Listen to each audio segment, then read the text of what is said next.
He's got a way with actors, and I think he's got a way with tone. I think that's a huge piece of Francis Ford Coppola that I really admire is his ability to create atmosphere and tone.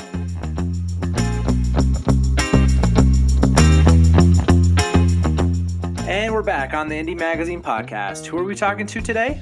Today we're talking with Chase Korzep, an LA-based but Vegas-born indie director and producer. That's a good chat about all things directing, producing, getting projects off the ground, his story here in LA, and it's a nice conversation.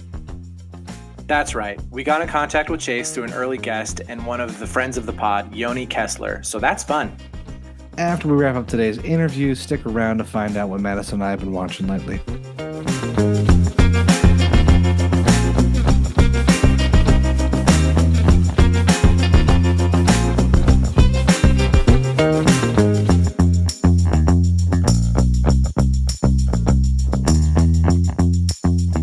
Chase Korzep, welcome to the Indie Magazine podcast. Thanks for having me. Yeah, happy to have you on. I know we've been a little back and forth with schedules, but we got connected first through Yoni Kessler, who we had on a few months ago. Is that right? Yeah, Yoni's cool. Yoni's super cool. He did the post-production sound, everything for Underneath. Yeah, I know on his episode we talked about it a little bit, and he was like, I got to get you in contact with Chase, so I'm glad here we are. Yeah, he had a good episode. Yeah, it was a fun one. Are you also a Las Vegas native? No, I was born and raised there. I actually moved out to LA when I graduated, end of 21. I moved to Hollywood at first, and I brought my then fiance at the time and hated it. Considered leaving LA. Hollywood left such a terrible impression of that city that we were fed up. When the lease ended, we moved to Woodland Hills, and now we're loving it. We're a lot closer to the beach. We're out of the stench, and it's great. I was just talking to someone about that the other day. Your take on a city really can change depending on what neighborhood you're in.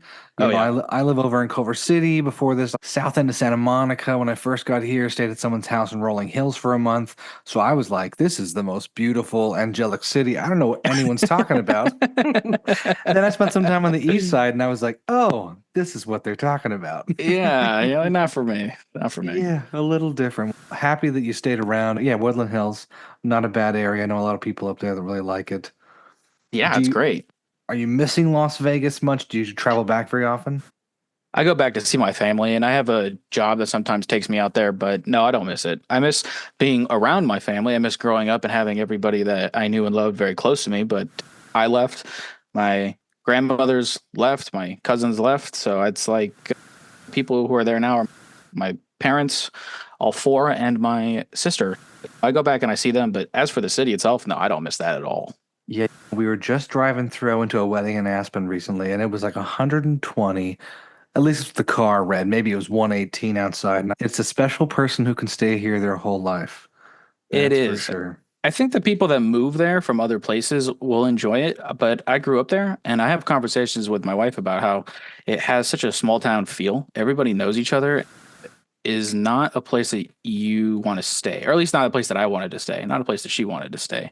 You got to leave the small town at some point. Now, did you go to college there? I did. Yeah, I went to UNLV. I was about to go into the military, actually. I'd signed up to do stuff for the Navy, and then I was on some medication that pushed my ship out date by like 9 months. Mm-hmm. And I thought, okay, fine, I'll give college a try. And I took some film classes in high school that were great. And it was one of those things where I knew a lot more than I realized I did. And I started originally as a writer. I never really thought I could do anything creative professionally. And so I went to those film classes knowing and having more interest than pretty much the rest of the class. And then I thought, well, if I'm going to go to college, I might as well try film school, see what that's about. Fell in love with it like immediately. Like first week, I knew I was going to be a director. Wow, that's awesome. I don't know if it always hits that way for everybody, that some people stumble or fall or experiment their way in, but it sounds like you already knew. Talk about that high school film class a little bit. What did you get attached to? What did you like so much about that? I had a great teacher who was very enthusiastic about, and he was an English teacher, so he knew a lot about books and stories, of course, and those were always really interesting because I loved English class too. I loved books, but that's because I love story and character. And then I took the film class. He showed us a wide range of movies from different genres, time periods, things that I'd heard about and never even wanted to watch, stuff that I didn't care about at all. Like I hated Westerns going into that, and he showed me some really great Westerns that completely blew the genre open for me. And I thought, this is really interesting. And then he's talking about how to light a scene and how to talk to actors when it was at first just a film history class. And I thought, oh, this is exciting. I could get into this. That's awesome. I feel like it's one of those things where everyone's talking about schools and budgets and STEM, and we need more people coding. Then on the flip side, when you have these experiences like you did, you go, wait a sec, we should be digging into the arts so that those artists can find their way or otherwise. And you really have to thank those people that kind of are guiding lights for you in that way. Oh, absolutely. Yeah, I think that to be that guy, art's never going to go out of style. It's always going to be needed. And so if you can find a way to make a business out of your art, then you're set up. You don't have to do a trade if you don't want to.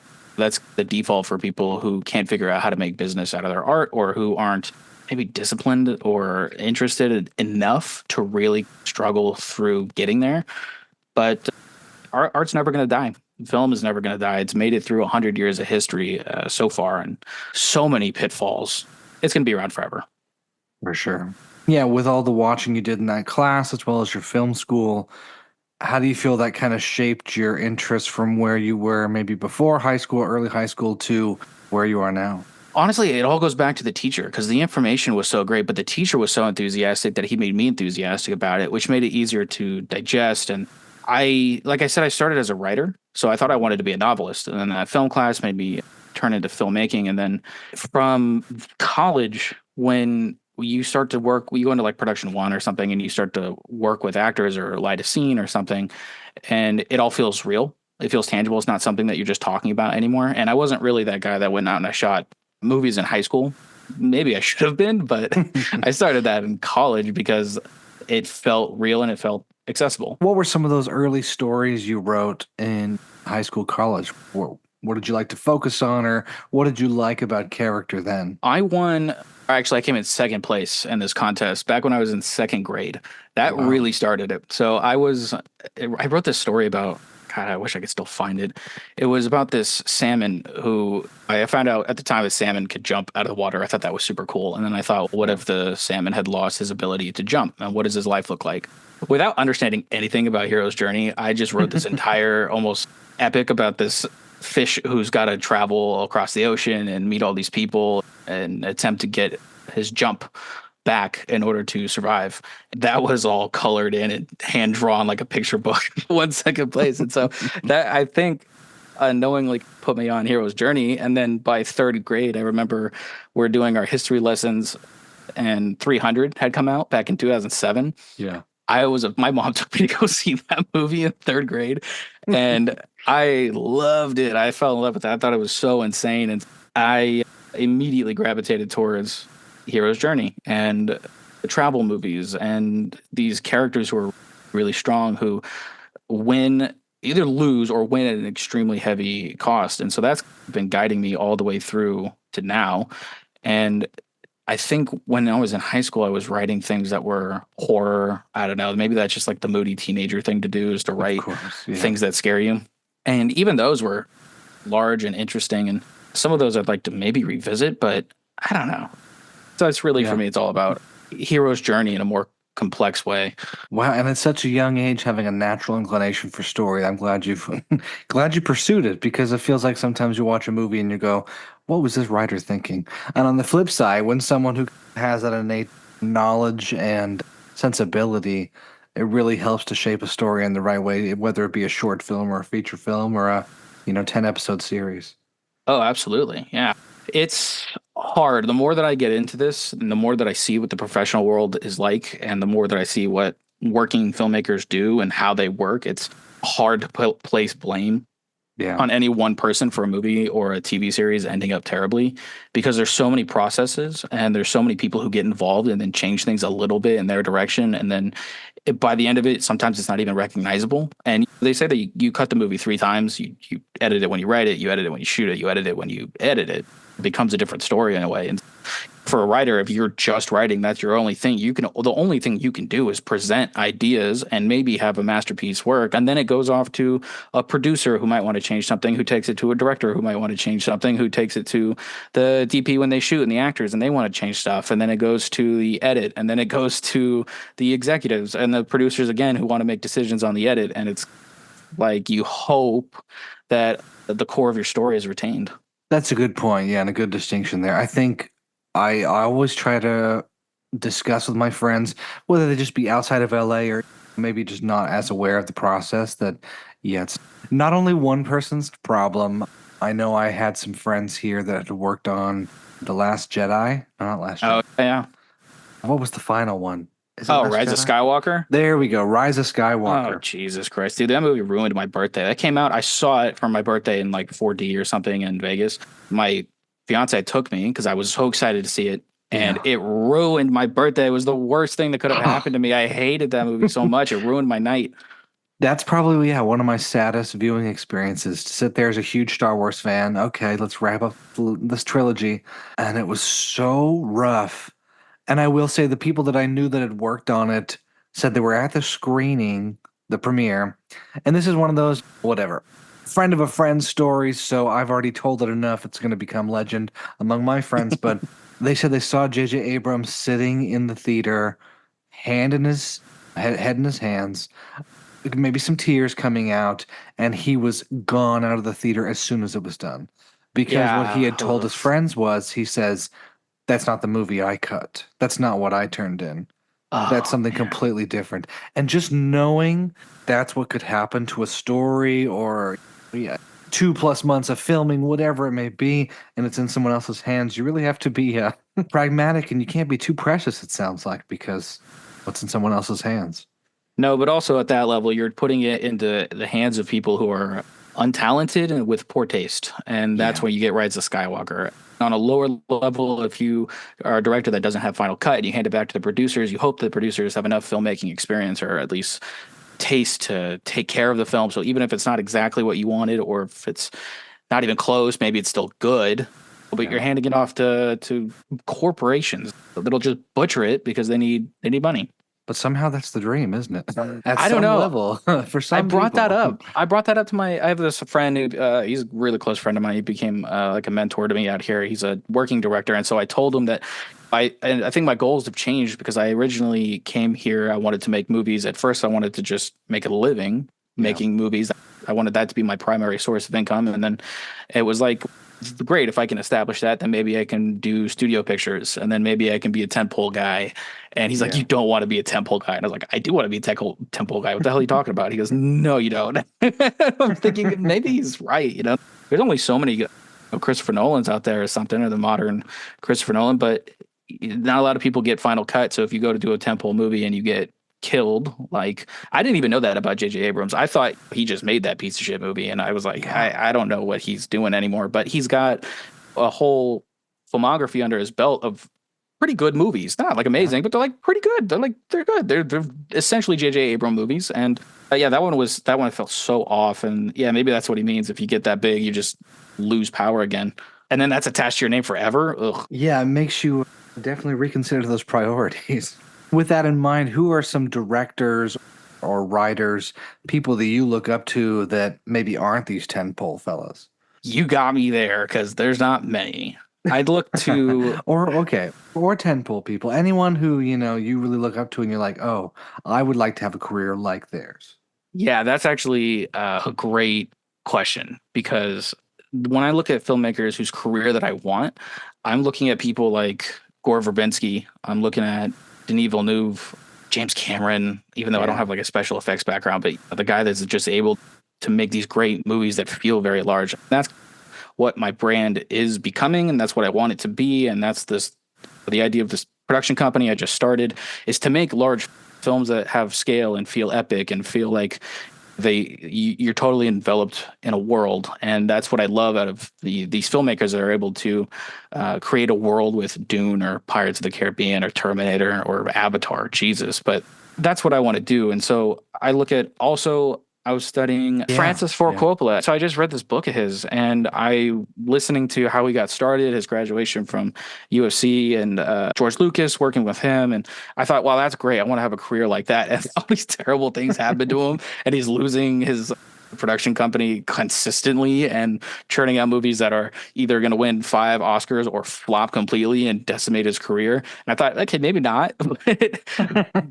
But I'm interested in making the movies that he makes. I think Apocalypse Now is great. When I was doing my study on him, I went back and I watched all those movies. You do all the Godfathers, and then you do Apocalypse Now, and you get confused as to which version you need to watch, the Redux, the final, the original theatrical cut. You watch all 3, who cares? And they're masterful movies. He's a great guy, and they're trashing Megalopolis already, but I think maybe it's either going to be terrible or it's ahead of its time. Nobody knows, but I have faith in him, and I thought that's the guy I want to be. And it's not really, but those are the movies that I could see myself making. Yeah, not a bad North Star, even considering the flop or Oscar kind of duality there for him. What's funny to me is the first movie I saw from Francis Ford Coppola was The Outsiders in high school.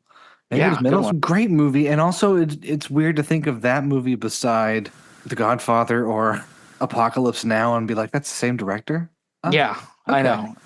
It's wild. He's got a versatility to him, but he's got a style. And, he's got a way with actors, and I think he's got a way with tone. I think that's a huge piece of Francis Ford Coppola that I really admire, is his ability to create atmosphere and tone. Yeah, I have high hopes for Megalopolis, even knowing the critics being divided. I think with a few movies we've seen the last few years, I believe in 10, 20 years, we're all going to look back and go, wait a sec. We just weren't ready for those movies, but they were good. I think that's what we're going to see, too. I think they also say that 90% of your job as a director when it comes to crafting performance is just casting correctly. And he's got a great cast. He's got a cast that shows Adam Driver is great. He consistently is showing that he is a great actor. He's a powerful actor. He gets it. He knows what he's doing, and he's got these great performances. I can't believe it. So he's got great casting. 90% of his job is done. All he's got to do is contain the story, which I don't know if you know the history of that movie, but it's quite large. And so I don't know what the final draft of that script ended up being. It's a long story. Yeah. Well, we'll have to have you back on when we have the Megalopolis, the recap episode. I have to give it a watch. Sure, yeah. Yeah. It's interesting when you see these movies, or these directors rather, that they'll get a star or they'll get a handful of stars no matter what they're doing. I'm a huge fan of the Coen brothers. Big or small, they have a stacked cast. Or you look at like Wes Anderson or Coppola, obviously. Anything Spielberg touches, he's going to have someone important or famous involved. If you get to a point like that, who are some actors currently working today where you're like, oh, they would be in my movie? They would have to be there. Oh, I'd really like to work with Timothée Chalamet. I think he's going to be one of those guys that's going to be a superstar. He's clearly already a superstar, but I think he's going to climb like Johnny Depp did, or like De Niro will. I think I think he's going to be one of those guys that just consistently puts out amazing work, starting from a young age all the way until he retires, like Leo, Jesus. But there was somebody who I was talking to about an actor from, have you seen Midnight Mass? Midnight Mass? I don't think I have. It's a Mike Flanagan series on Netflix about a vampire who helps take over a church. It's a whole thing. It's very good. The pastor in that show was amazing, and I've seen him in 2 or 3 other things, and I thought, wow, I think he's primarily a Broadway actor, and I can't forget it. I can't remember his name, but I would love to work with that guy. He's like one of the top guys that come to my head when I think about working with famous people who are up and coming. But there's also, I think by the time that I get in a position to do that, it might be 10, 20 years. You don't know who's going to be around anymore. Austin Butler would be cool. In 20 years, what's he going to do? What's he going to look like? You know, maybe we should be looking at actors that don't have a name yet. So maybe in 10 or 20 years, you could say, I'd really love to work with that person. I don't know. Yeah, that's a good point. I was going to say, I looked at that actor you just mentioned, Hamish Linklater. Yeah, that's my guy. Oh, what a guy. Oh, my goodness. Yeah, what a performance. Cut his teeth in the theater, and it shows. Yeah, love it. Would love to work with him. I'd love to talk to that guy. That comes down to, A lot of the relationships that you build, or at least that's what I'm learning. I've worked with people that I didn't really necessarily get along with on a personal level, and that's fine. You just get through it. But the people that you make great art with are the people that you could sit down and just hang out with. He seems like a guy I would just like to hang out with. And if that translates to making a movie together, then all the better. But I'd like to just sit and talk to him.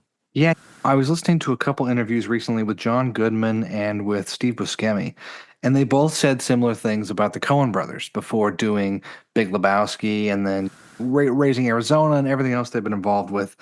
They talked about just having conversations and meetups, sharing a coffee with the brothers and just chit-chatting and having enough of a friendship to say, as long as the script is good, let's do it.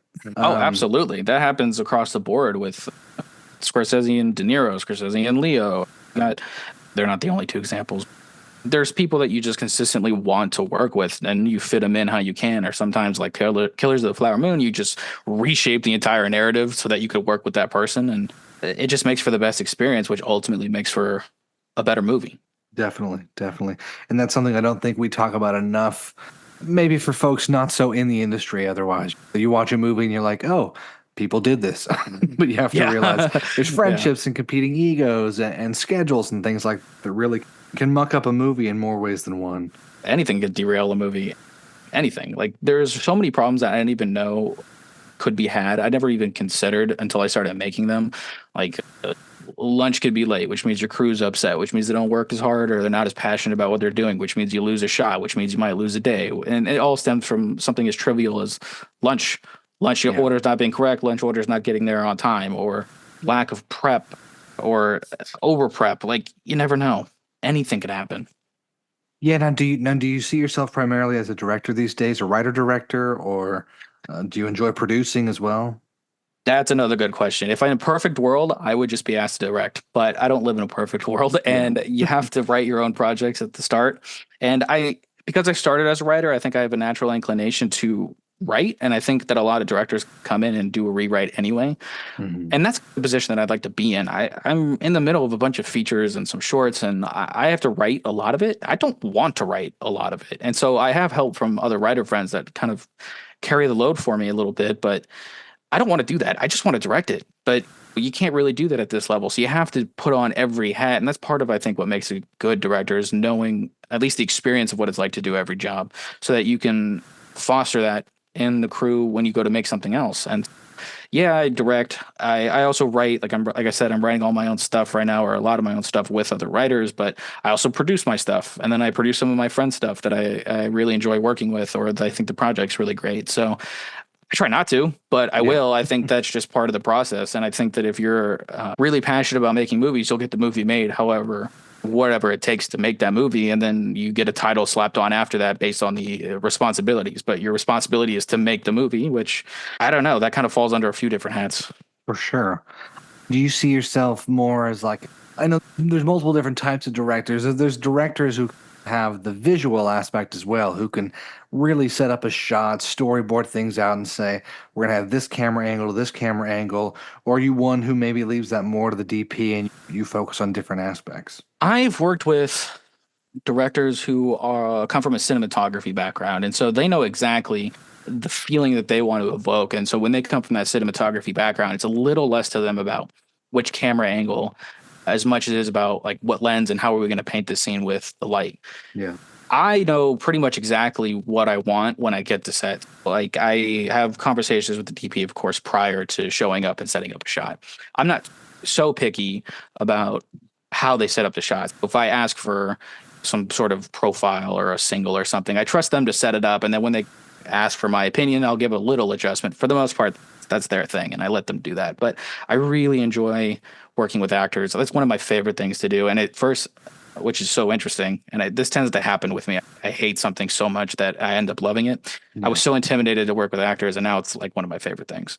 And I love story and character. So, when I show up to set, I'm excited about the scene that I'm going to shoot because I know how it's going to play into the next scene, or I know what just came prior to it. And I love having those mental exercises. But then recently working with another actor friend of mine on another script, and he and I would just sit and debate for hours about these we theorize about character and about intention and about goals, and it's just the most intelligent conversation, and I enjoy it deeply. And so that's part of the satisfaction I get from working with other actors, is getting the chance to theorize and explore other possibilities in a scene. Yeah, that's awesome. And just having that not only desire, but like you said, taking a fear and creating it into your, making it transform to become your biggest strength, and having that connection and being able to talk to actors and bring out their best performance, which was one of the bigger duties of most directors. Yeah, it seems like directors have a lot of duties, and it's really funny that when you make something great, you get to say that it was a team effort and everybody did their best. And then when you fail, it's like you don't really want to do that. You say everyone did their best, that's true, but when something fails, they're like, "Oh, that was a shitty movie that you just made," and you have to just go, "Yeah, that's true, it is." Yep, that's a good point. What was the first short or film or music video? What was the first time you directed, and what year was that? I think the first time that I directed was my freshman year at college, which would have been 2017. Okay. I entered into a co-directorship, which, as much as I loved that person, I don't think I would do it again. It's just too tough with, even if your visions are like 98% there, it's still not, meaning at 98% compatible. Yeah. It's still that 2% that's really going to bug one person or the other. Ended up bugging me more because I ended up discovering that I'm a little bit more particular about the way that I want a thing to go, which is the role of a singular director. So I had a good experience on that movie, and the guy who helped me make it was a friend from my high school, who I used to play basketball with him and his brother and his father in Vegas growing up. I had no idea that he was a filmmaker, and I didn't know that until I saw him in one of my classes.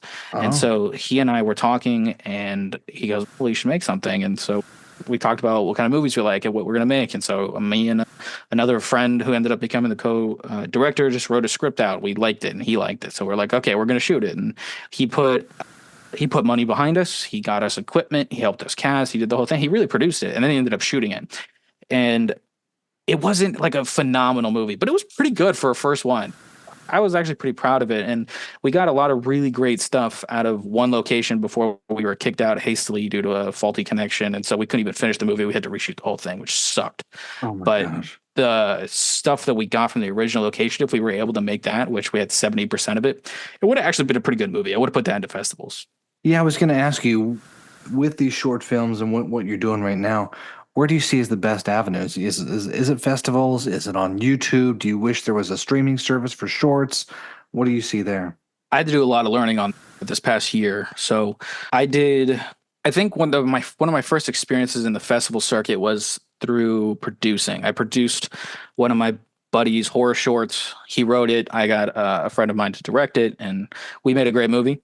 And I helped navigate the festival circuit with them, and we won good stuff. But it seems like you could throw your movie into a pond and win something. You know what I mean? There's thousands of festivals, and when I and made 4 more movies the next year that I directed, or 3 that I directed, one that first director ended up making as well. And we went through the festival circuit with them, and we did the same thing, except instead of going internationally, we kept it national. And then we did targeted festivals versus non-targeted festivals. So they were all comedy skits. We put them in comedy festivals. Sometimes we put them in higher tier local festivals, which for us was LA, of course. So we got to go to the LA festivals and do that. And it was cool and it was fun. But there were people there who were actually good. Sometimes you win, sometimes you don't. And then at the end of the day, it's not really worth it, because we aren't going to high enough festivals that if we win something, we're getting any attention from agents or managers or production companies or anything. So when I did Underneath, we started looking at, okay, where is this place going to win and what are we going to get from it? And one of the festivals that we won in Vegas gave us a press release, which we thought was super cool. To be honest, I only entered in it because I knew we were going to win, and I wanted a gold trophy because they boast these gold trophies. And I was like, I would love to have a gold trophy in my house. It'd be super cool. Yeah. And then we won, and they were like, you have to pay for the gold trophy. And I said, I'm so okay. But they gave us a press release. So that press release, they put us out into, I don't know, like 300 different websites or something. And so now I have a ton of festivals reaching out to me. I saw your press release. I loved it. It looks like your movie's great. I saw it on Film Freeway. Please come to our festival. Or we then put our movie underneath into festivals that we think are going to win, but also where we think we're going to be impactful. So our film underneath took place in the Middle East. It's like a World War I epic, and there's a spoiler. I'm not going to spoil it. I'm not going to do that. Okay, But we'll cut it. it takes place in the Middle East, and so it concerns the clashing ideology between Western and Eastern civilizations. And we thought we could do well in the Eastern market. We go to like Dubai and put our movies there, and it's been great, and you win, but to what extent? What does it really do for you besides you get to say I won some things, and then but there's thousands of festivals with thousands of filmmakers that win those thousands of festivals, and they're just like you, and maybe their work is better and maybe it's not, but they're also not getting anywhere. So what do you have to do differently to make a career? Yeah, it's definitely a difficult one. The more I've interviewed folks, as well as I've covered a handful of festivals, San Diego Film Fest, Catalina a few years ago, LA Shorts, LA Film Festival. And to your point, it is a question where you're like, wait a sec, are we just feeding into their business model, or how does this really get us ahead? Because like you're saying, if you're not getting a manager or a deal, you do start to wonder, does every film just win an award somewhere? And what does it mean? I know. Oh, Good. No, you're good. I was gonna say that it doesn't really mean anything. I don't know. It seems like you pay a little bit money for a little bit of an ego boost. You get like $40 in exchange for a title, and then you don't even really get a certificate. Half the time, you get like a laurel that you get to put on your poster, or you get to add it to your website or something. And it's cool. You collect them, but uh, my buddy and I were just talking about how we should make our own film festival. We went to one recently, and we did the math on what the average entry cost was, how many applicants there were, how many awards we're giving out. They made like almost 15 grand. And I was like, dude, you and I should start a film festival. Yeah, it's funny you bring that up. I was talking to another one of my friends and one of the writers here saying the same thing, but I'm glad you've already mentioned this with on our prizes were going to be, in addition to a trophy, it would be articles and it would be press releases. Because I was like, these people need things out on the internet to say, hey, your film exists. Because I feel like one of the bigger things is, unless it's just linked in your Instagram bio, where does it go? Like, where's it's there on IMDb maybe, but where else does it get talked about? It lives on YouTube. Hopefully you have a following, but there's not much that you do with it. And I think the press release was one of our biggest helps because it really did get our name out there. And I don't know to what extent, more than without it. So I'm grateful for it. And that was a cool experience. But yeah, there's so many different challenges that we have to face as filmmakers now than the filmmakers of like 20 years ago had to, because now that it's so accessible, the market is saturated and you can't really find your way through unless you have something unique. And sometimes even if you have something really unique that really stands out, it still gets lost amongst everything else. What do you do? Like with Underneath, we got lucky. I happened to reach out to somebody who is a film distributor, and he was looking to take on new movies. And I asked him if he took shorts, and he's like, I don't know, send them to me. He liked them. He was going to take them. So great. He's taking Underneath. That's what I'm doing these exports for. Yeah. And we're going to go off to distribution. Our movie just went to Cannes. We were there in one of their marketing, on the market side of it, their sales tents. And so our poster was there among everybody. So we got a lot of FaceTime with the passerbys at the market at Cannes. And now we're going to their streaming service, and hopefully we'll be sold to higher streaming services. And so now it becomes, can I make money with this thing? What happens if I make a feature? Can I take it to streaming in the same way? Yeah, that's a good question. Like you're saying, the democratization of film and saying anyone can rent a camera, this, that, really does flood the market in a way that it seems almost more difficult. I know the old days of Spielberg and the rest of them having these giant, massive cameras and giant lights and just trying to film something and give it to either a handful of studios or a couple different broadcasting companies sounded Herculean, but now it's like you get your short up there and you're one short of 30,000 shorts that have been uploaded this month. Oh, yeah. Yeah, and it feels like you're joining the ocean of content.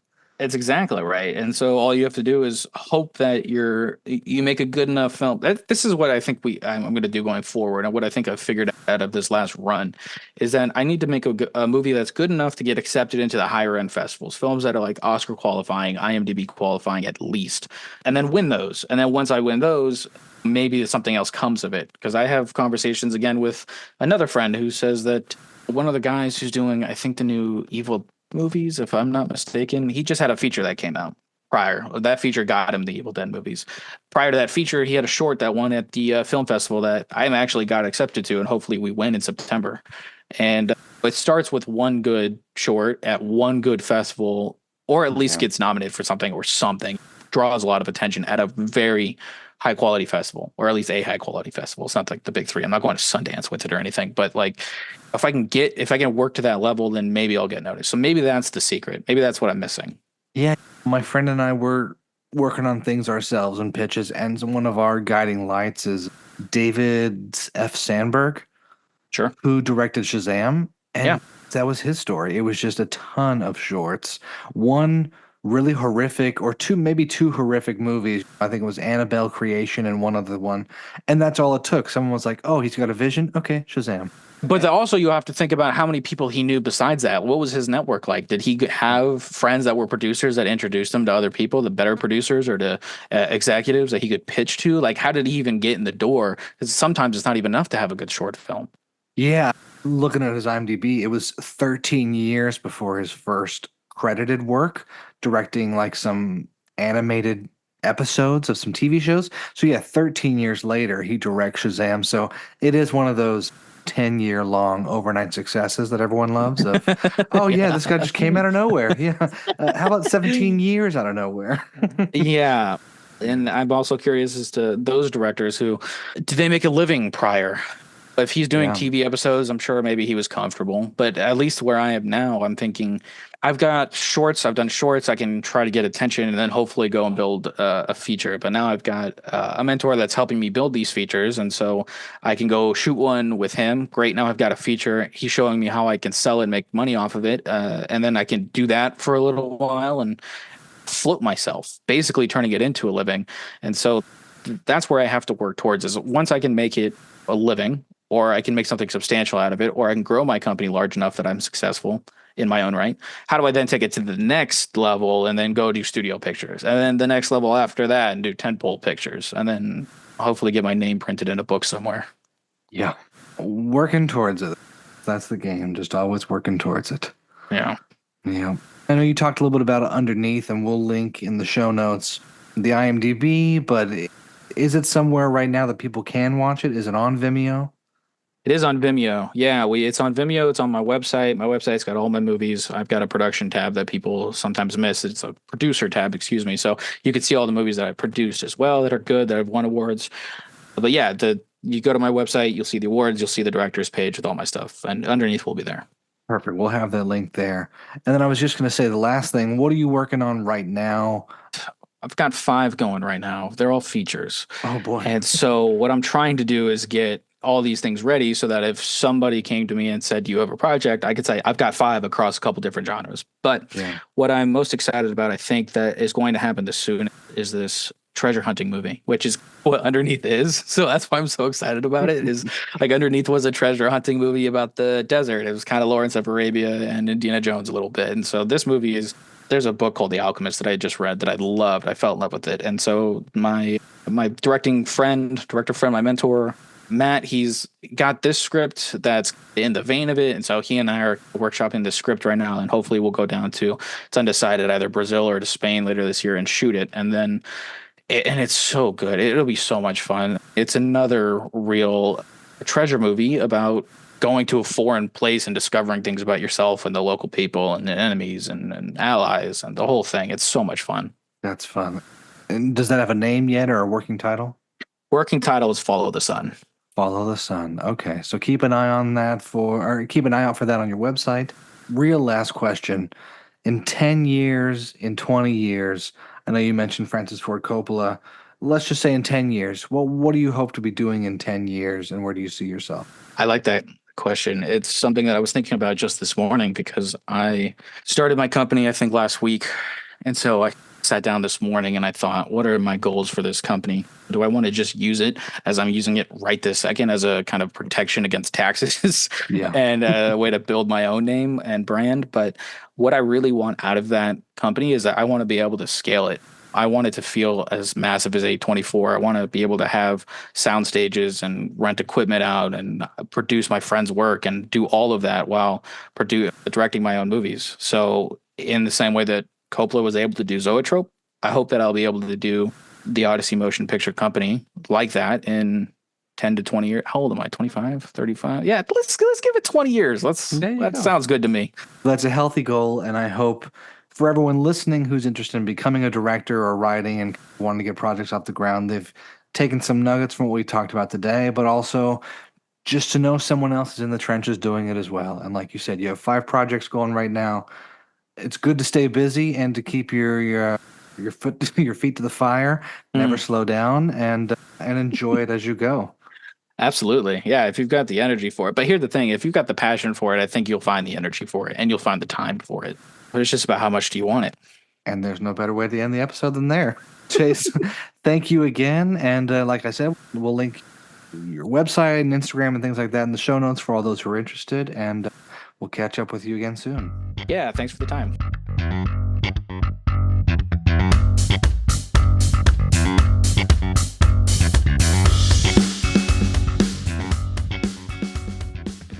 Have you been to the theater much? I know you saw Wild Robot. We talked about that last week, but what else have you seen in the theaters? Honestly, just like Conclave. Oh yeah, we're going to talk about that on our Papal too. series. But I have not been to the theater much recently, which is, kind of sad in its own way. It's been a weird time in the theater where, some things have taken off or stuck around for a long time, but there hasn't been a ton to draw people there. I did see 2 things that I really liked within a month of each other, but I don't think it had such broad appeal. They're a little more indie or Oscar grabby movies. I guess the second one less than the first, but the first thing I saw was Saturday Night. Did you see this? Did you hear about it? Did you even know it was coming out? I've seen posters of it. I don't know if I've seen a trailer. Again, film marketing is dead. This is a movie from Jason Reitman on the first episode of Saturday Night Live. Have you seen Birdman from years ago, 2014? No. Okay. Birdman is like Inarritu's huge breakout movie where it's shot to look like a oneer the entire way through, even though it's not. And it's Michael Keaton, and it's Emma Stone, it's Ed Norton. It's very crazy, and there's this beautiful drum track that's very wild the whole way through. Jason Reitman saw Birdman and said, what if we did Birdman, but it's the first night of Saturday Night Live, and that's what this movie is. So you have Jean-Baptiste. I don't know if you saw his documentary. He's kind of been winning Grammys and making all this music news. He's a fantastic musician and a genius there. He's playing the drums and doing the music throughout the entire thing. And for all the sound nerds, they were recording a lot of the music on the same soundstage they're doing the filming for the movie, which is cool. Mm-hmm. But you have this cast that is just kind of like the who's who of the up-and-comers, as well as a couple faces that we absolutely love. But let me just read off some of the cast for this I'm movie. looking at the cast right now. Read them off. Cooper Hoffman. Wow, this is a huge cast. It's a gigantic cast. Damn. How did I not see a trailer for this? Exactly. We're going to cut. I don't know where I would have seen a trailer, but still, damn. I got this texted to me by another friend who we kind of love going to all these indie movies, checking out Oscar Watch. And he was like, are you going to see this? I'm like, how have I never heard about this? So we have, Gabriella Bell as Lauren Michaels, who, of course, was in The Fabelmans and was fantastic in The Fabelmans. You have Rachel Sennett, Corey Michael Smith, Ella Hunt. Dylan O'Brien plays Dan Aykroyd. He is so good, of Maze Runner fame. Emily Farren plays Lorraine Newman. Matt Wood as John Belushi. He absolutely kills it as John Belushi. Yeah, he kind of looks like John Belushi. He kind of looks like him.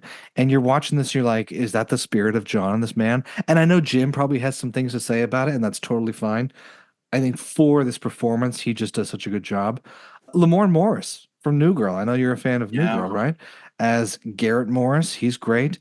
We've got Finn Wolfhard in a very small role, but he's kind of funny in that role.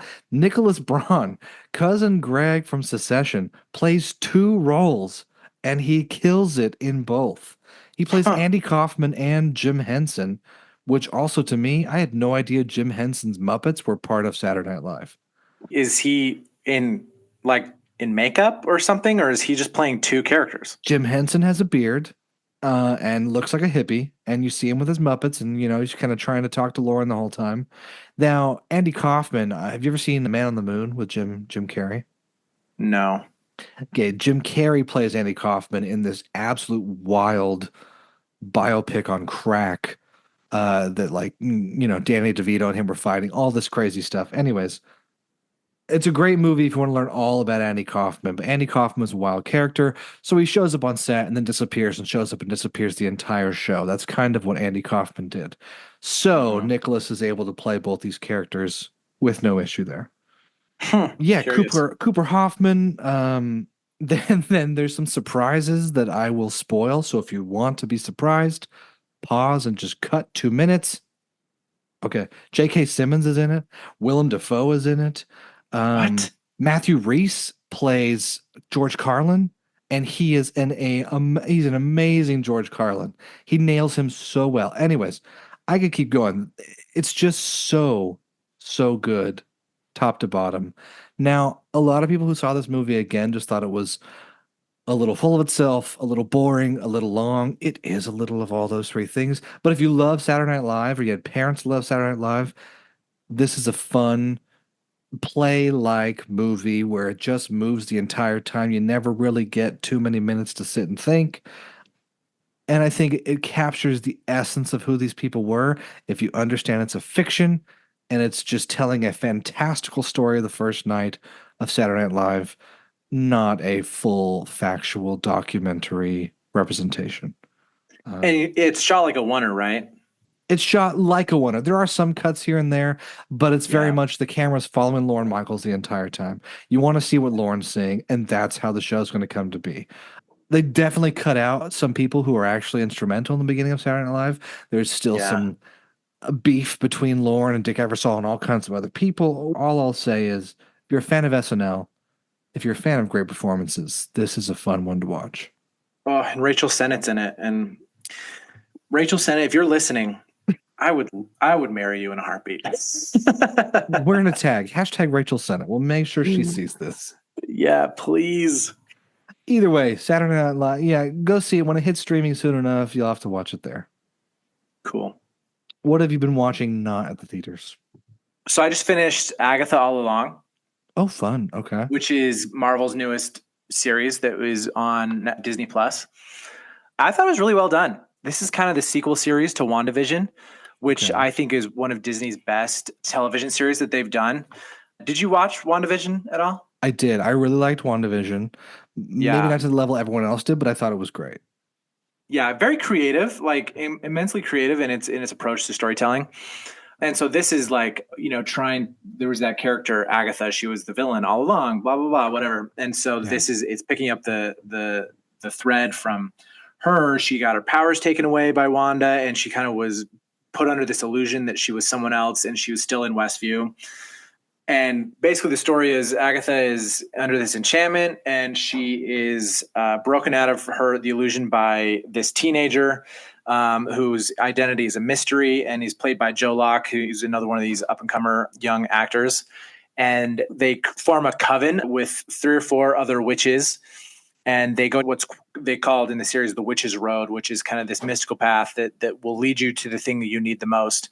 And it's really well done, kind of in the same vein of WandaVision, where each episode was like based on a different style of TV.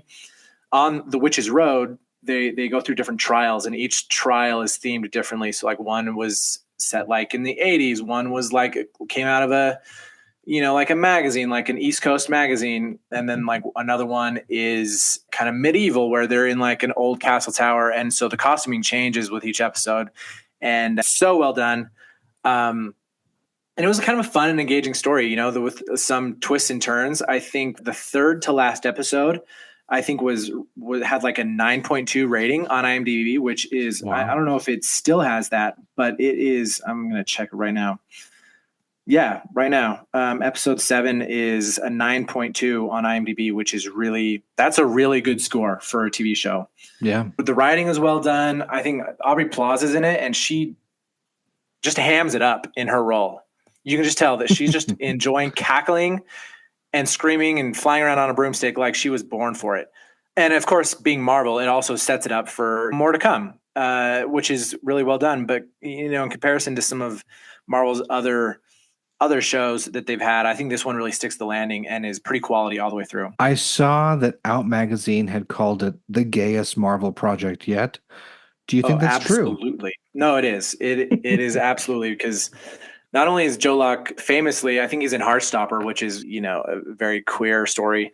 So I know he's gay, and then Catherine Hahn, Aubrey Plaza kind of play exes slash lovers in the show, and they do actually share a kiss at some point finally. Yeah, it's a very queer story, and especially when it's just about a bunch of women and a gay kid, and like, of course I'm going to like that because it's what my life is. I don't have any straight men in my life. And so an amazing cast led by Catherine Hahn and just a bunch of women, I think it's fantastic storytelling, fantastic writing, fantastic casting, set design, costuming, all of it was really well done. How long is each episode? Are we talking half hour, full hour? Yeah, everything from an hour to, like, I think the shortest episode might have been 36 minutes, which honestly is one of my frustrations with this kind of new, Disney slash Star Wars or Marvel slash Star Wars stuff on Disney Plus, is that the episode lengths are pretty variable. And I hate that. Yeah. I'm just like, give me a consistent, like, 58-minute episode. Yeah. Or yeah, 42 or whatever it used to be. That's a little weird. Okay. Agatha All Along, now on Disney Plus. Fantastic. We love a good gay Marvel story. Let me talk about a different love story. We Live in Time. You have not seen this movie, I'm going to guess. No, I don't want to be devastated. Oh my gosh, do you need to see this movie? The trailer lets you know what it's about. She gets cancer, like no spoilers there. Okay, Florence Pugh's getting cancer. She's with Andrew Garfield. I'm going to tell you what. I get the parasocial attachment to people that we think should be in a couple based on a movie. Because watching this, you're like, their chemistry is so good. And I just love the story that they decided to tell. Not everyone liked this movie. I'm in a rom-com writers group. One of the gals in that group just was like a 5 out of 10. Did not like this movie. They took all the wrong decisions. I felt the exact opposite way. I was like, this is exactly the story they should have told. We Live in Time. They don't ever say the title name in the movie, which makes me really happy. But it is all about living within time as another sense or another way of telling story. It's non-linear, so it's a lot of jumping. For those who struggle with that, you've been warned. Don't fault the movie for it. I think it's nice to have the jumps because you see modern day, what are they dealing with? We jump back to the past. Oh my gosh, here's the first seed of this, or here's an example of how this relates to it. Then we jump back to the current and we're like, okay, there's the full story of that told right now. Almost like how our brains would not think of all memories in a linear pattern. That's how the movie's told, and I love it for it. My fiance and I cried multiple times throughout the movie. Little moments, bigger moments. There's a birthing scene that I don't know how else to explain it other than you laugh, you cry. It's weird, but it's also really fun at the same time. Anyways, not what I would expect for a birthing scene. And it just has so much sweetness throughout it, telling the sad story of someone who gets cancer and wants to live life. It's a tough one, but also so good. And I would see it again. I'd see it a second time in a heartbeat. So, I mean, Andrew Garfield's kind of having a moment right now, isn't he? hasn't he always had a mom? I mean, Yeah, I guess. Yeah, yes, probably. he definitely is. Did you watch But I mean, his chicken shop? Yeah, I was gonna say, have you seen the chicken shop date? Like, that man is just, all he is chemistry with everyone he talks to. I have not even a theory. He talks about it with the chicken shop date and a lot of the press tour. He loved being Spider-Man. It killed him when they canceled the third movie and how they did the second one. And then he's kind of had some up and down like moments of just like, oh my gosh, this guy's great. Oh my gosh, what happened? Oh, he's great. Under the Silver Lake was supposed to be a huge hit. I don't know if it was the editing room or the director totally just butchered that movie. Tick Tick Boom, did you see that years ago? No, I'm not really a big school Oh guy. my gosh, you need to watch. That's one of his favorite movies too that he's done. It's such a good movie musical, very fun. Hacksaw Ridge, of course, we all saw that. We love Silence. But I think current Andrew Garfield has stepped into his own. And yeah, you'll have to watch this one. I mean, did you see the little TikTok he did with Elmo where he was talking about his mom passing away? Exactly. My I fiance mean, is an Andrew Garfield hater. She hates him. what? She's like, he's a man who cries too much. And I'm like, you need therapy for that. Anyways, after we saw We Live in Time and the Elmo thing, she's like, oh, he's worming his way into my stony heart. I'm like, that's what he does.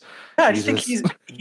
he's delightfully human. Like, I think his talent is that he, even if he is not this way, because I want to not have a parasocial relationship with him.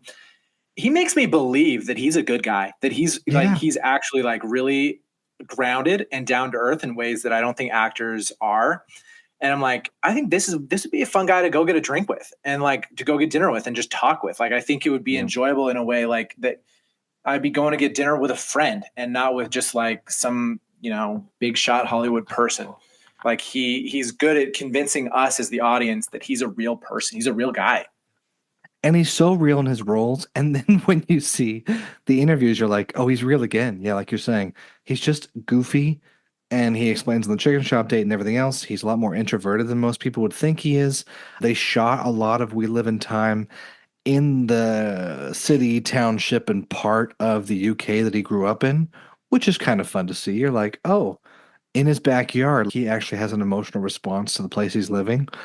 It Yeah. just, we just don't have enough maturely vulnerable men in Hollywood. And I think he continues to set that standard, like you're saying, with movies like this, where it's like, he has a good cry, but also he has to hold it together because his wife's the one that has cancer. And there's a scene in the movie, okay, I won't spoil it, where he realizes this event they're planning for is not going to go the way he has it in his mind. And there's this beautiful interior acting where you can just tell he's completely eaten the script up and just made it part of him. And I just think it's so good. We see some of it with Timothée Chalamet here and there. We see some of it with Oscar Isaac at moments in Life Itself. But I think Andrew Garfield really nails it with this one. Yeah. If we've gotten anything good out of, I mean, there have been a lot of good things coming out of Marvel Phase 4, but Yes. Spider-Man No Way Home, having Andrew Garfield come back as Spider-Man, so good. And then, maybe potential of him getting to put the mask back on again and get a Spider-Man 3. Wouldn't that be just sick? That'd be so cool. And you know what? For the Spider-Man fans, fantastic. For people maybe like me that like the movies enough but aren't like die hard, I also see from the financial perspective, I'm like, let this man get another bag and continue to make great indie movies too. So you know what? For all parties involved, Sony, get him on another one of these Spider-Man Get him on movies. another one for the sake of the man itself. Yep. Yep. Before we wrap up, anything else you've watched that we should watch? Boy, I don't know. I mean, really quickly, I watched Glass Onion the other night Oh, again. fun. Yeah. Ryan Johnson, Glass Onion. The second to the Knives Out movie. It's a fun movie. All star cast. It's I think especially now in kind of our our contemporary world where Elon Musk seems to just be unraveling and he's just Yes. becoming a caricature of himself. Having the movie revolve around the idiocy of a billionaire, I think, is a really smart move. It's almost Yeah, too I real. love. It is almost too real. I love Ryan Johnson. I think he's a phenomenal writer. I love his work. He's just to be able to like tell a story like that, between Knives Out or Glass Onion, or there was a TV show that he did, Poker Face, with Natasha Lyonne. Oh, yeah. You can just tell that he just has a great time writing kind of these mystery stories where, you think the story is one thing and then the story becomes something different. And then the story finally becomes what it is in the end. And I just think that takes some talent and some skill. And I'm sorry, Ryan. The Last Jedi was the best thing that came out of Disney Star Wars, and I'm so sorry that you got the short end of the stick and people hated it. But I love Ryan Johnson. Short end of the double-sided lightsaber we didn't get to see. Yes, yeah, Glass Onion is a fun one, and it's on Netflix. correct, yeah. All right. dig back into Knives Out if you want a little mystery this weekend. If you want some crying, go see We Live in Time. It's probably still in theaters some places. And if not, catch it on VOD or streaming soon enough. Folks, that is it for today. We're going to wrap up. We hope you've enjoyed today's episode with Chase. If you want to be an indie director, we're going to have him linked in the show notes, his Instagram, his website, everything else. Reach out to him, reach out to us. We'd love to connect you guys. And until next week, watch good TV and movies.